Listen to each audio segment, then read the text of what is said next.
Hello, everyone. I'm delighted to extend a warm welcome to all of you. Thank you for joining us today for the webinar. My name is Monaza Rashid, and I work with the Office of Admissions at Ashoka University. Joining me today are two distinguished faculty of Ashoka, Professor Alexander Phillips and Professor Mandakini Dubey, both assistant professors of English at Ashoka University. Professor Phillips is the director of the MA program at Ashoka University.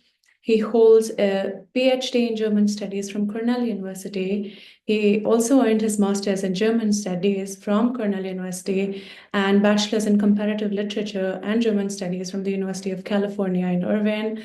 He also was a Dard Fellow at the Humboldt University in Berlin. Dr. Phillips' research interests include eco-criticism and environmental humanities, realist literature and theories of realism, Frankfurt School and critical theory, and German literature of the 19th to 21st centuries. It's a pleasure to welcome you here, Professor. Professor Dubey earned her bachelor's in English from Mount Holyoke College and her master's from Duke, where she also earned her PhD. She has previously taught several courses in academic writing, as well as in Victorian, Anglophone, and post-colonial literature at Drew University in New Jersey, and later at the Indian Institute of Technology, Delhi. Professor Dubey's research interests lie in Victorian literature, 19th century literature, including Romanticism, Empire, and colonial discourse analysis, literary theory, including affect theory and theories of space. I welcome you, Professor Dubey, to the webinar. Before we begin, I'd like to inform our audience that the deadline to apply to the MA English program at Ashoka University is 7th of April 2025. I urge all of you to apply as soon as possible. The application process is as such that all the interested applicants are required to submit an application form with us before the deadline. After the submission, the application forms go through a rigorous evaluation process. All the applicants are then required to sit in a 30-minute on-the-spot essay, which is scheduled for 13th of April 2025. The application forms, along with the on-the-spot essays, go through a rigorous evaluation process. The applicants who pass the screening stage are then invited for a personal interview round. And based on the performance on all of these stages of the application process, decisions will be conveyed to all the applicants on 15th of May 2025. Now, without any further delay, let's get started. Professors, I have a bunch of questions ready for you.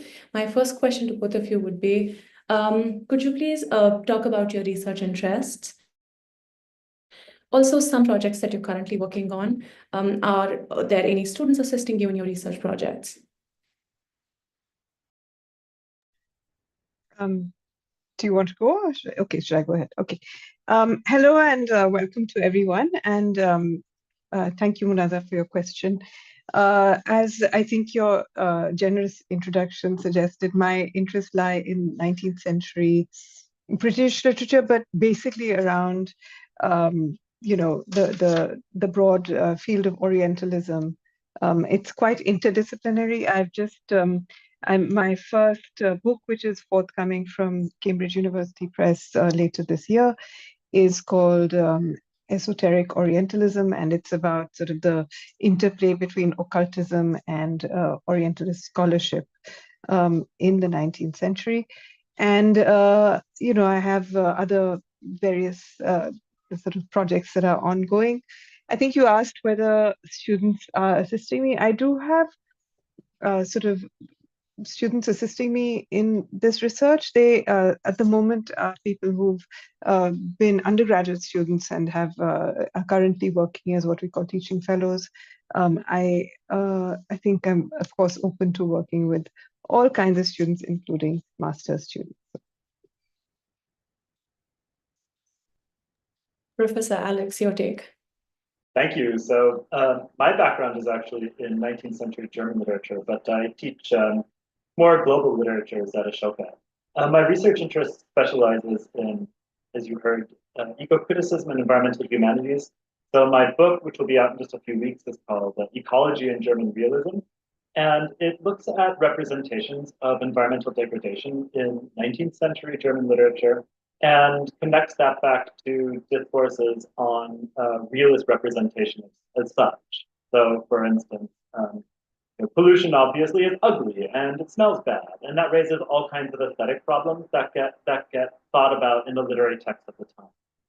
Other than that, I am working on an article on a 20th century Austrian author named Marlene Haushofer, and an apocalyptic novel that she wrote in which an invisible wall descends on the landscape, and the protagonist is apparently the only person left alive. And I'm thinking about my article is about the way that that situation conditions a level of reflection on environmental ethics in the novel.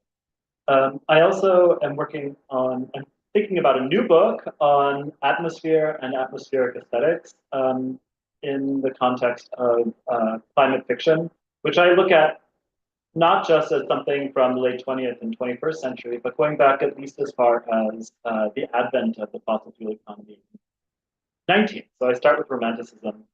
I've also published a little bit on book reviews and mass media in the 19th century. Yeah, those are the topics that I've been engaged with. I don't have anyone working with me at the moment, but I do have another project on the back burner that I'm not just ready to talk about, for which I might need some help. Got it, Professor. Thank you for your answers. But before I move on to the next question, I'd like to inform my audience that the question and answer box is open to your questions. We'll take all of those questions towards the end of the session. My next question is for Professor Alex. Professor, help us understand, how is the MA English program designed at Ashoka? So I have a PowerPoint on hand that will walk you through the key things that you'd need to know about the way the program is set up. So I'll call that right up. All right.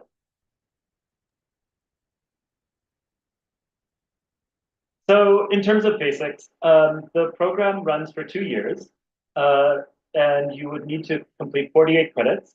That works out to about 3 courses a semester, with each course being 4 credits. So 4 times 3 times 4. Yes, you have to come to all your classes. Each semester you will have 1 required course and then 2 electives that you can take based on your interests and intellectual commitments.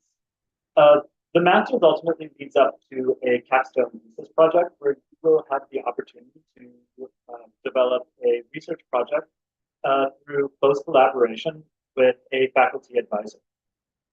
This is, I think, one of the key things or key reasons to come to Ashoka and do a master's, is that you really get a lot of intense one-on-one guidance with one of my colleagues or with me. And so we will help you then to develop your vision for a particular project, and we will also then, we also help guide you for whatever comes after your life at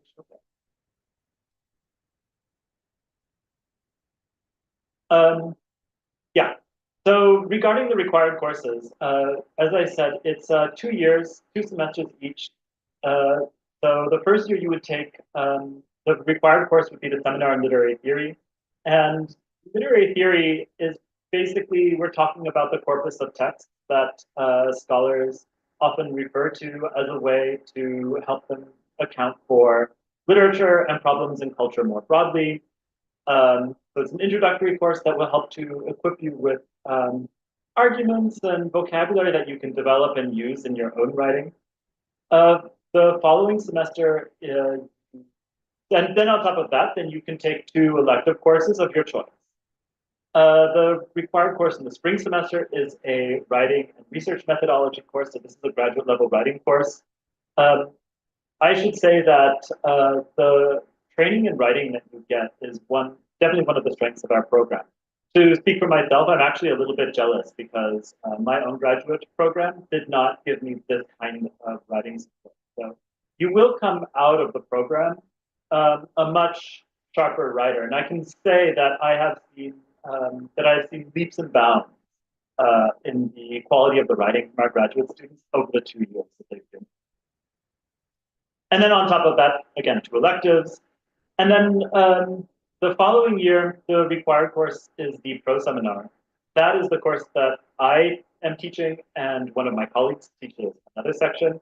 That is basically a thesis writing course. So it's still more intense writing training, but geared towards the actual production of the capstone thesis.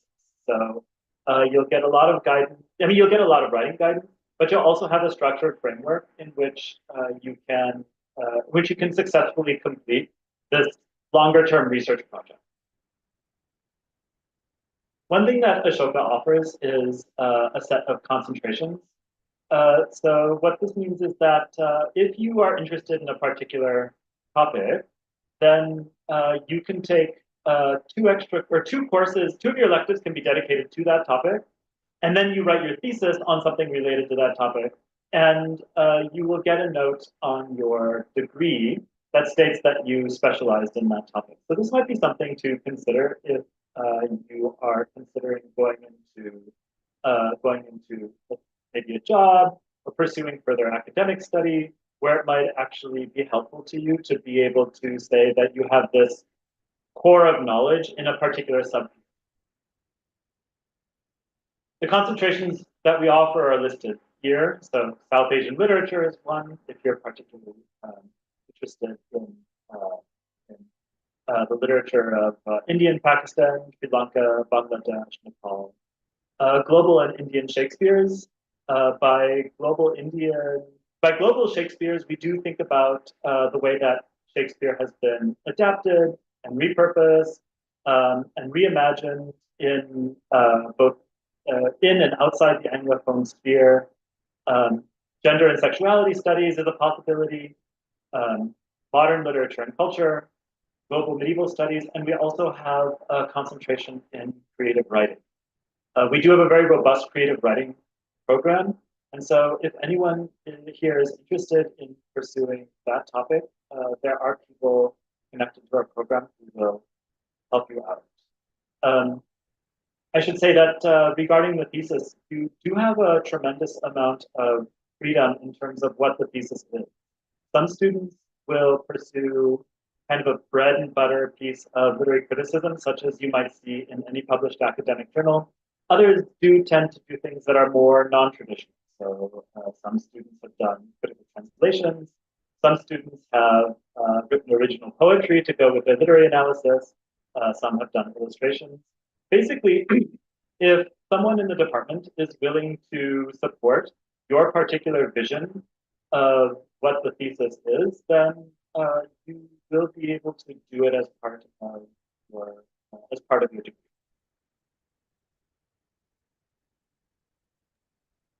So that covers that. Thank you. Thank you for that very detailed answer. My next question has already been answered as a part of this question. The question was about the courses offered, which you have covered already. My next question is for Professor Mandakini.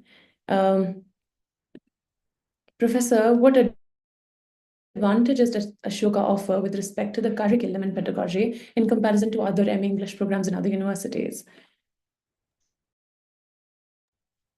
Sure, I'd be happy to answer that. And I will just add to the discussion of courses, which my colleague Alex Phillips has already, offered, that they are maybe thinking about specific elective courses could be helpful, because while you have a strong, if those of you who are watching have a clear idea of what the required courses are, I just wanted to emphasize, and this is part of what sets, so it's answering both questions.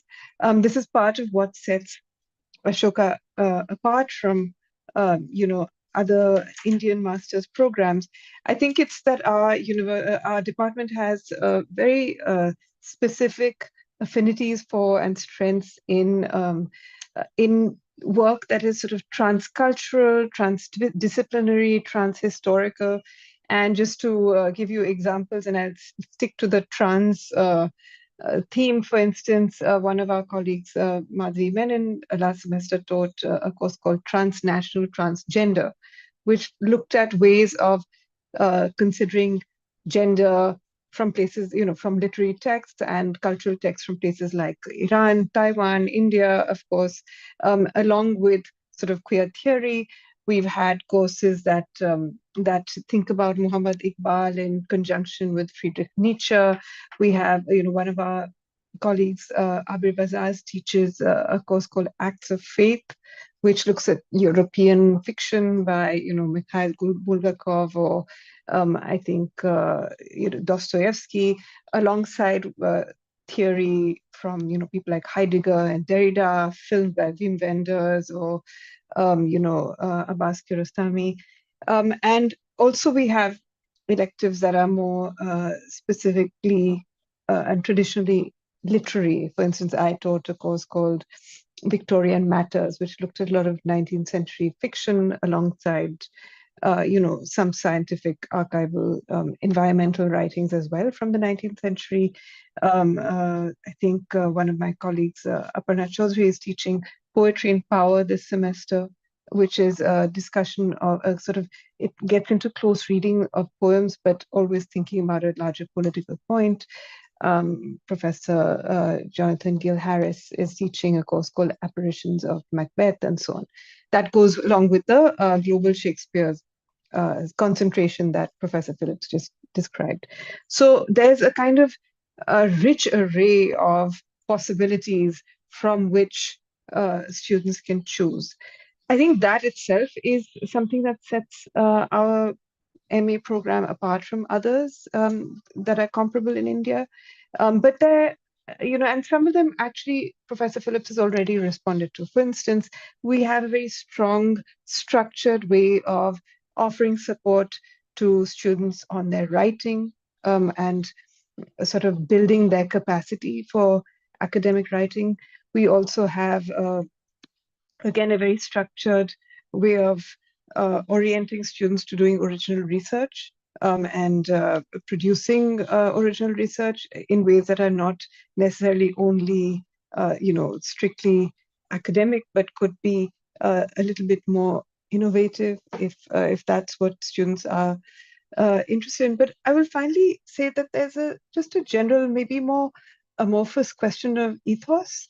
And how does one define that which is amorphous? It's a little difficult, but I find that first year MA students always speak to me about how the Ashoka classroom feels different.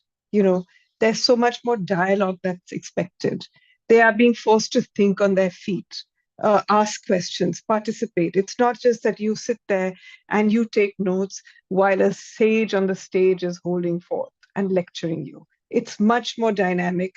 All the learning that's happening is sort of something that involves everybody together, sitting in a circle, not not necessarily something that is so hierarchical, even in the way that the space is arranged. And I think that similarly, the kind of writing that's required, people are working sometimes through the semester over many drafts, which get feedback. People are working on coming up with a kind of original academic piece of work. And you tend to get a lot more time and just investment from faculty members. People are writing long comments, trying to give you feedback. And all of that, I seem to see from what people say to me, feels very novel and different. And I think it's not the standard MA program. So. Yeah, great. Thank you for that, Mandakini, Professor Mandakini. Now that you've briefly touched upon what a classroom environment looks like, would you like to elaborate on that? And also tell us how many students are in one class on a regular basis? I think that, that really depends. I would say that our upper level electives, which are the courses for graduate students, tend to be on average around 15, but it could be less, it could be more. I'm not talking about what's capped. I'm saying this is how it sort of works out. So it really gives a lot of space and time for students to participate freely. Again, it could go up and down. I'm not saying that this is a fixed number by any means. And I think that it might be different in the pro seminar. So I'll just defer to Professor Phillips at this moment. Yeah. No, that's about right. I think you can reckon with a class between 10 and 15 students. The pro seminar, because it's a required class, ends up being about 20. and also the required classes. Obviously, everyone has to take them, so you don't have a choice. But even those, you're going to have about 20. And you'll find that people are doing you'll be asked to give presentations.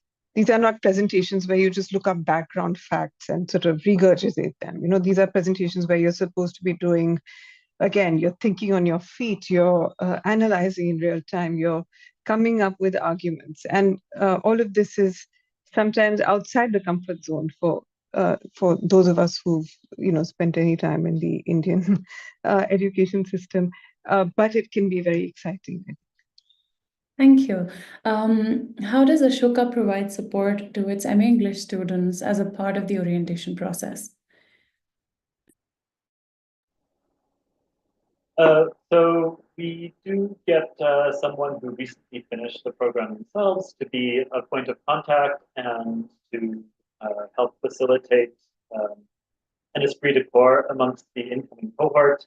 That person is obviously available for answering questions. They usually organize a reading group, which is a somewhat informal activity where you get the chance to bond with each other and also get a flavor for what you can expect in the Moving on, Professor, again, this has been already slightly touched upon, but in what ways do students get to work on their academic writing or writing in general, and what benefits do they gain at the end of the program? So it is a writing intensive program, and I mentioned the required courses where you do get a lot of structured writing instruction. We regard, I mean, this is a research university, and we are all here, faculty and students, to produce new knowledge about whatever it is that we are studying. And so there are the courses, yes. There's a thesis that you will produce, yes. And also that in individual seminars, you'll get not only intensive writing assignments, but you will get considerable feedback and guidance from individual faculty members. So while in the second year, as you're developing your thesis, you will have a dedicated person who is working to support you in your writing. You'll also have a pro seminar, someone like me, if you happen to take the class with me, who will be a second reader on your work. And then even though you'll have a dedicated advisor, your advisor doesn't have to be your one and only mentor.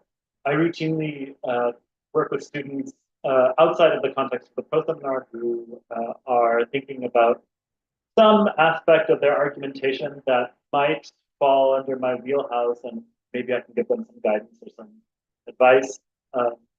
So what will ultimately, I mean, by the end, what will ultimately happen is that students walk away being able to develop more compelling, more original insights into literary texts or whatever cultural phenomena they happen to be looking at. They are able to better organize their thoughts on the page. Writing is, of course, thinking on the page. So queer writing is also queer thinking. And those are skills that you can take in any number of contexts. So some of our students are interested in going on to PhD programs, but other students have done creative things with their thesis projects. One student who she did a thesis project, but actually at the undergraduate level on Arun Kolatkar, currently leads literary tours of the Kalagura neighborhood. So other students have taken what they have developed in their courses or as part of their thesis, and then repackaged it and rewritten it for something that could be published in an outlet like the Scroll. So really, what happens? I mean, what you do with your writing after your time at Ashoka is up to you. Right. Thank you, Professor. What is the scope of MA English, What are the career prospects after doing an MA English program from Ashoka? So some of our graduates have gone on to apply for PhD programs. Um, many of our graduates are competitive in Europe and the United States. And so we routinely have students who are able to make the springboard internationally, but it doesn't have to be necessarily for further academic study. Um, we have had students who have gone into publishing. One student came and she did her concentration in gender and sexuality studies, but she was particularly interested in children's literature. And she found a position working with a publishing house that specializes in children's literature in Chennai. Um, several of our students have gone on to very plum teaching positions at the secondary level. So that is, of course, an option. Others have gone into various consulting fields where they might not be working on literature as such, but where their analytical skills and their creativity that they cultivate over the 2 years at Ashoka are quite high demand. We even have people who go into some kind of corporate or corporate adjacent work, maybe around pedagogy, because critical thinking is a skill that is valued in all kinds of fields, not simply in literary criticism or something. Yeah. A last minute question that comes on top of my mind is, professors, what is the importance of critique in an MA English classroom? I think critique, understood, I think, I don't like to use the word holistically, but understood holistically is the sort of keystone of any kind of literary study, right? So critique not in the sense of tearing down or exposing some kind of underlying, bias or something. Not necessarily that.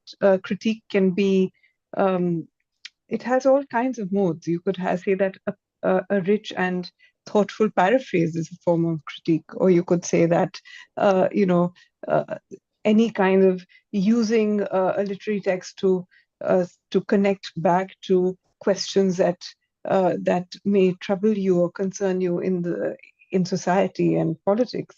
That's a form of critique. So I think you'd find if for somebody who comes to the MA program at Ashoka in English, will find that there are many, many approaches to critique that are available to them just by virtue of the different approaches that different faculty members embody or sort of practice in their own work, but also the openness of the classroom, that many different approaches are welcome.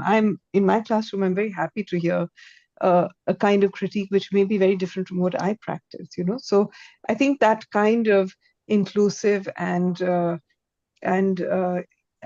of engaged spirit is what sets us apart. But I would say that close analysis, whether it's of a literary text or a cinematic text or just a cultural text, something that we see in the society around us. And you can see that, for example, Professor Phillips, who is my co-panelist, is doing eco-criticism. Someone else is working with digital humanities or connecting up, questions around caste with questions around performance. There's so many approaches to this that, along with that grounding in theory, and I don't say literary theory necessarily because it's not specifically literary. If you're reading Freud or if you're reading Marx, doesn't sit in just in the pigeonhole that we call literary, right? So I think doing sort of theoretical work also opens up the kinds of questions you can ask. So critique is wide-ranging, but also deeply probing, I would say, in an Ashoka classroom. Yeah, I mean, it's an interesting question because I think if you were to go around the department and ask a question like that or other kinds of seemingly basic disciplinary questions about what literary studies is and why we're even doing it, you'll get different answers from everybody. And that's actually really good and the strength of our program, right? I mean, to answer for myself, I understand critique as also as a, I mean, I agree with everything my colleague said. I also understand critique as a kind of self-reflexive process, right? It's about understanding your own situatedness as a being who exists in space-time. I mean, if you think about Kant and the critique of pure reason, right? Pure reason is both the thing that I'm using to do my critique and also the object of my critique. Yes. Or if you think about Karl Marx's Capital is subtitled Critique of Political Economy, he's not just there saying capitalism is bad, bad, bad, and here are a million reasons why. It's okay, there's this discourse about the economy. Take it, let's take its premises at face value and try them on and see where it gets us. And then what we'll reveal is that all of the assumptions that people in the economics department have built based on those premises actually are misleading, that capitalism isn't what we think it is, right? So when it comes then to our curriculum, yeah, it's, I mean, we're thinking about texts both from the present and from the past, from different cultures. We're thinking about the ways in which other people have perceived and understood and represented their realities or non-realities. But doing so is also, but doing so also then has the effect of putting our own assumptions about the world, what it is, and how it works in a different light so that we can see maybe what we took as self-explanatory to be anything but. Yeah, and most importantly, professors, I also think that it lets a student disconnect from their pieces of work, right, and look at it objectively as an audience as well, right? Moving on to my last question of the set, and then we'll move on to the audience questions. What are some things a student should know about the application process?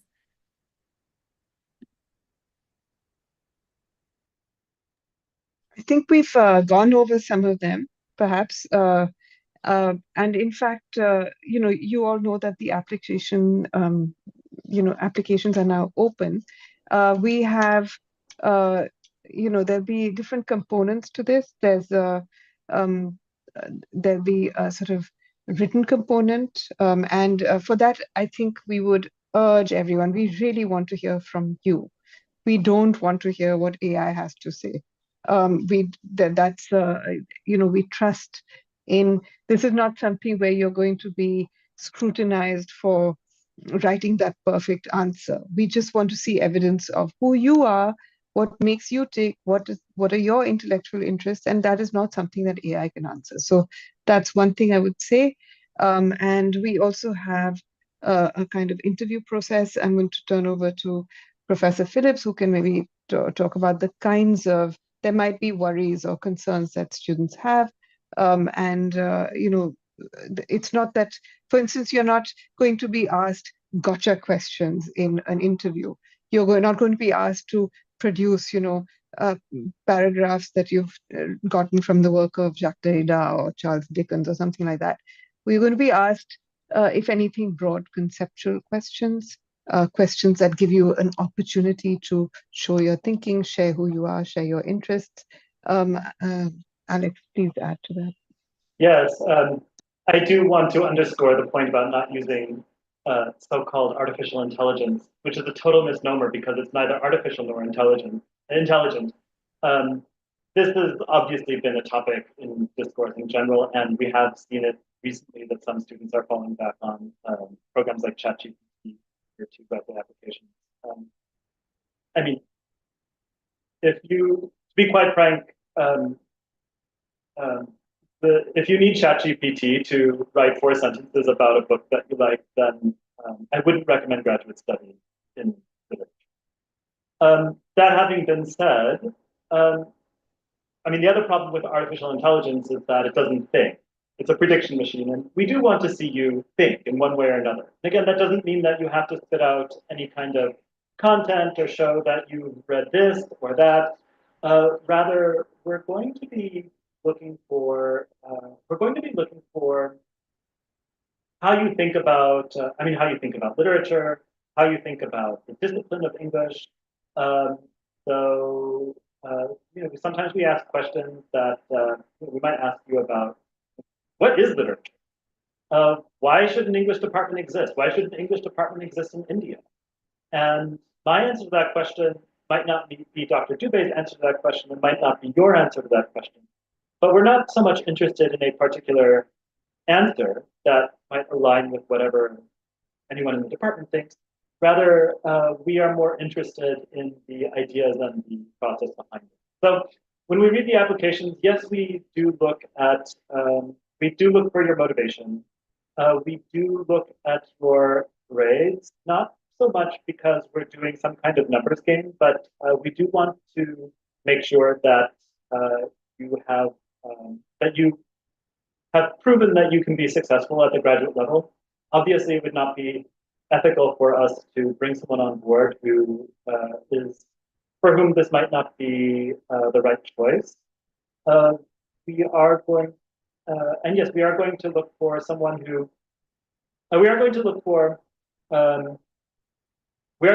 for someone who basically who shows evidence that that they can.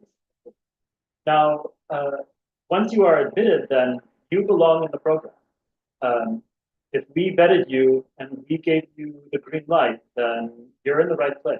And what happens after that is up to the program. The program will help you with your reading, with your writing, with some of the basics that of the discipline to help take you to then the next step. Thank you so much, professors, for that very detailed responses. I'll move on to the audience questions now. The first question from the audience is, are students enrolled in the master's program in English also allowed to serve as TAs and TS? Are they allowed to serve as TAs? Yeah. Well, TAs or TFs is the question. Yeah. Okay, so TAs and TFs are two different categories at Ashoka. The TA, the answer is generally no. We do sometimes solicit based on department need, but that is actually rare. And so if you are coming to our program looking to serve as a teaching assistant, then I would not factor that in as a reason to come. And quite frankly, you wouldn't want to. It's free labor, unpaid. And as someone who's actually teaching a class on Marxism, I can tell you don't do that. Now, we do have a program where students serve as teaching fellows, where they do actually guide discussion sections. That is paid, and it's something that is a possibility after you complete the master's degree. But that's not guaranteed. You would have to apply for it separately. And the final decision does fall first with the department and then with the individual faculty member who's teaching the course for which a teaching fellow might be required. Those tend to be our larger lecture courses where we do hire people to run discussions. Thank you, Professor. The second question is, are master's students also allowed to join clubs and societies? I think that's a good question, but actually, I don't know about the allowed to.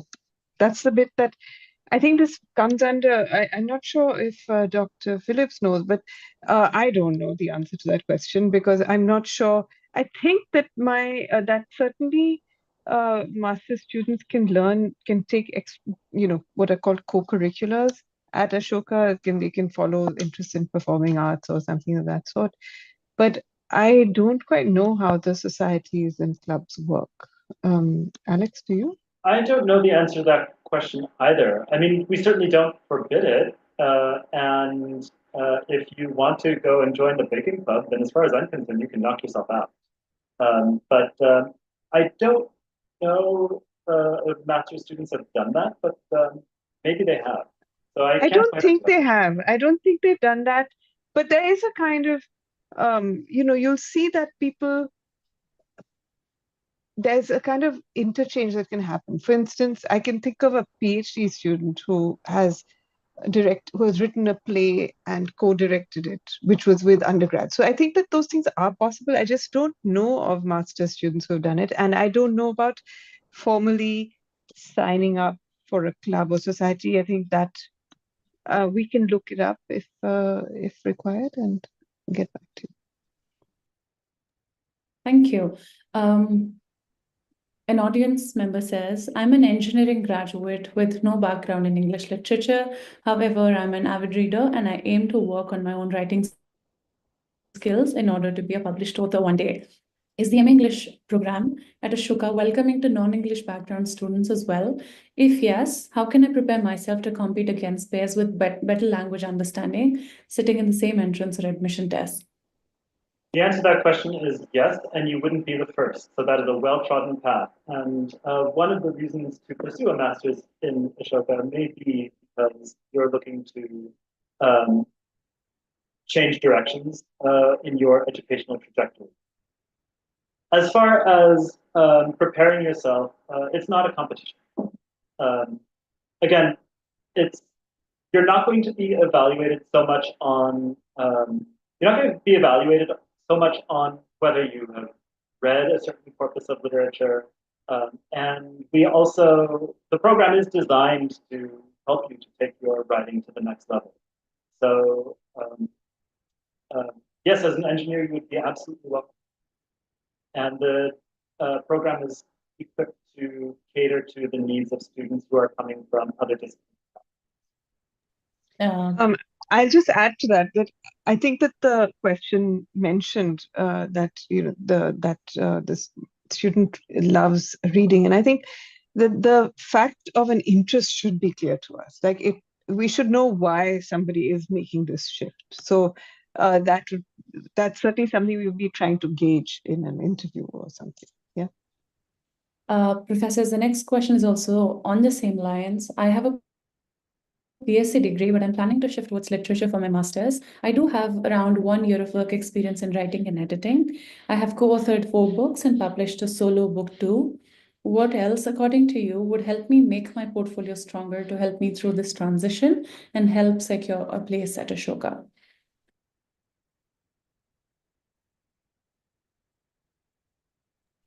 That's a very sorry, go ahead.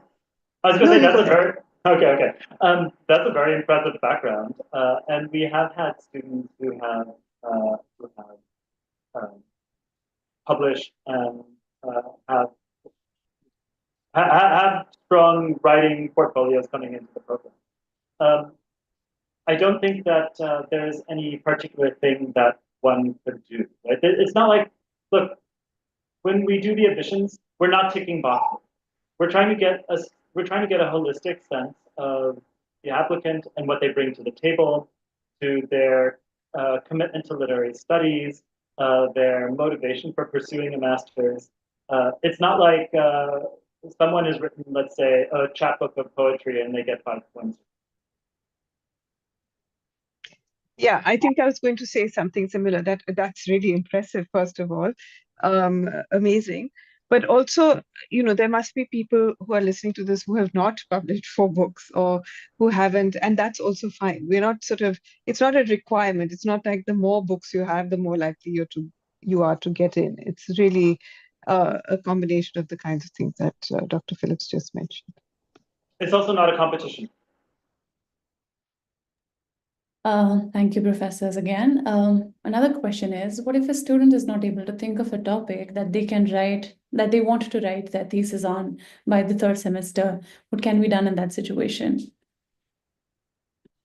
I think my answer would be that you will be able to think of, by the time you've gone through courses, it's not, and this is true for anyone writing, spending any extended time on a particular research project. It doesn't have to be the thing that defines you. It's not the thing to which you're pledging your truth. There, you will find that you have several questions that interest you. And by the time you've gone through a couple of semesters, I see a lot of people turning to questions that have always interested them, or that matter to them. There are also people who have discovered something completely new that they couldn't have imagined being interested in earlier. So one has to sort of trust the process. And even within that semester, people are toying with ideas, refining. There's stages of getting to it. It's not that you go into that 3rd semester with with an already completely drafted idea of what you're going to argue. This is all part of a process. The writing process is one which has, at whatever stage you're you find yourself, it will have some dead ends, it will have some unexpected turns, discoveries, and that whole process, that whole dynamic is essential to doing good research, I think. So. Yeah, I would underscore all of that and say that after 2 semesters of intensive coursework in literary studies, you'll have a good sense of what books that you like and find interesting, or what films or whatever it is that you want to look at, and what kinds of theoretical topics get you out of bed in the morning. Yes, professors.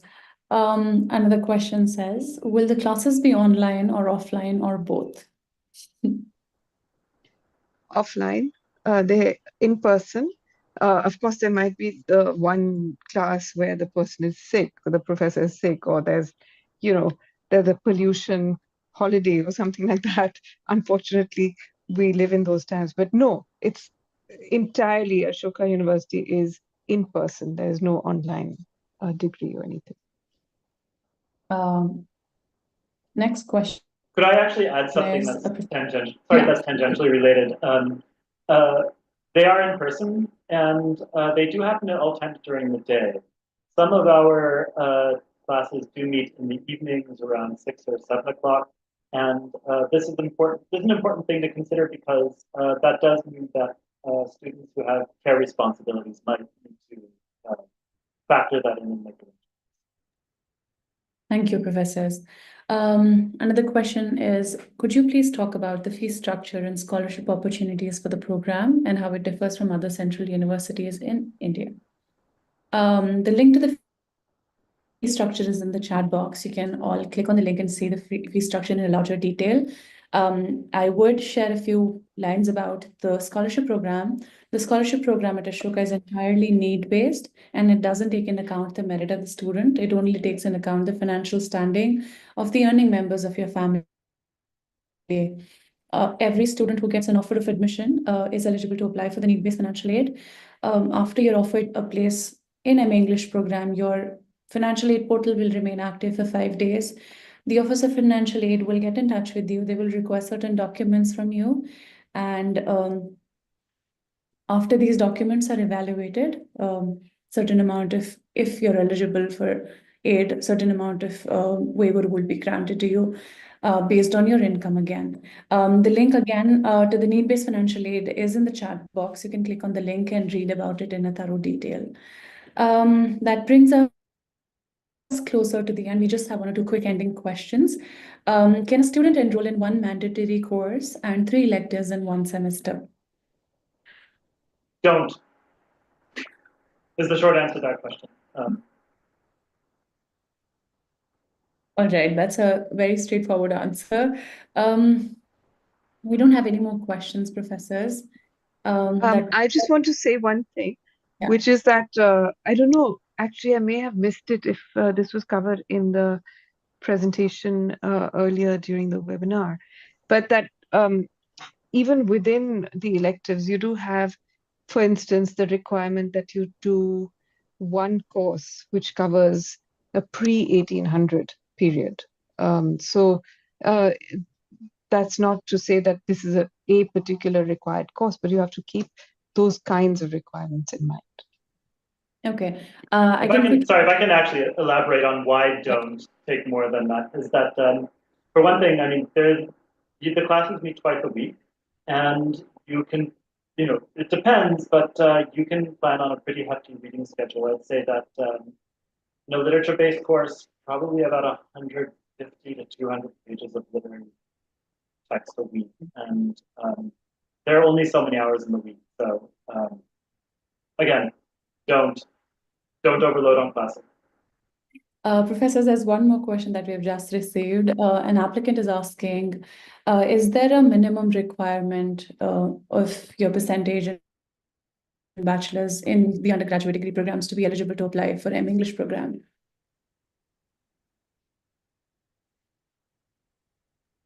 I'm sorry, could you repeat the question? Is there a minimum? Go ahead. Yeah, is there a minimum percentage that an applicant needs to have in their bachelor's degrees in order to be eligible to apply for MA English program? I don't think we have a number there. Of course, we want to make sure that students have done reasonably well, but we're not. I don't think that we have a particular number in mind. Project. An applicant says that they've missed the first initial part of the webinar and they would like to know more about the application process. The application process is very simple. An applicant is required to submit an application form within the submission deadline. We do not acknowledge any requests of accepting applications after the deadline is over. The deadline to apply is 7th of April 2025. After all applicants submit their applications, every applicant is required to sit for the on-the-spot essay assessment. It is for the on-the-spot essay assessment is for 30 minutes and it is scheduled for the 13th of April 2025. After the stage, the application forms and the on-the-spot essay reports go through a rigorous evaluation process. The applicants who pass their screening stage are then invited for a personal interview round with faculty members. And based on the performance in all of these stages of the application process, decisions will be conveyed to the applicants on 15th of May. With this, we come to the end of the session. Thank you so much, professors, for taking out your valuable time and participate in this session and share your journey and answer some very interesting questions. Also, thank you, audience, for joining us today. Please take a moment to share your feedback with us. The link to the feedback form is provided in the chat box. Also, kindly note that the recording of this session will be available on Ashoka's official YouTube channel in case you'd like to share it with your friends and family. Again, I'll reiterate it one more time. The deadline to apply to the program is 7th April 2025. The application link again for the same is provided in the chat box. If you have any questions, any queries regarding the MA English program or the application process, please feel free to write to us at mastersenglish@ashoka.edu.in. Once again, I thank our prestigious faculty for taking our time to participate in this discussion. This brings us to the end of the session. Thank you so much, professors, again. Yes, professor. I just saw that there was there's the student who asked that last question was the applicant, not student, Aditi, had put some more question marks, and I think that her question might have been slightly different. She's saying, I have a master's in English literature. Should I go for another master's or try for a PhD? Will there be a similar webinar for PhD? So I think that's the question that she wanted answered. So, Okay. So I'm sure that there will be a similar webinar for PhD applications by and by. I'm not sure how to answer the question of which one you should apply for. Alex, do you have any suggestions? Okay, so as I understand the question, this person already has a master's in English literature. Our masters, our masters would be different, but I don't see a rationale for doing a second master's in the same topic. But maybe the applicant knows something that I don't. But the PhD would be the next step if the applicant is pursuing further study. But I believe our application window for the PhD program for the coming year is already. Oh, is it closed? Sorry, I misspoke in that case. I thought it might still be open, but this information will be on the website. Yes, whatever is on the website counts. That's my understanding.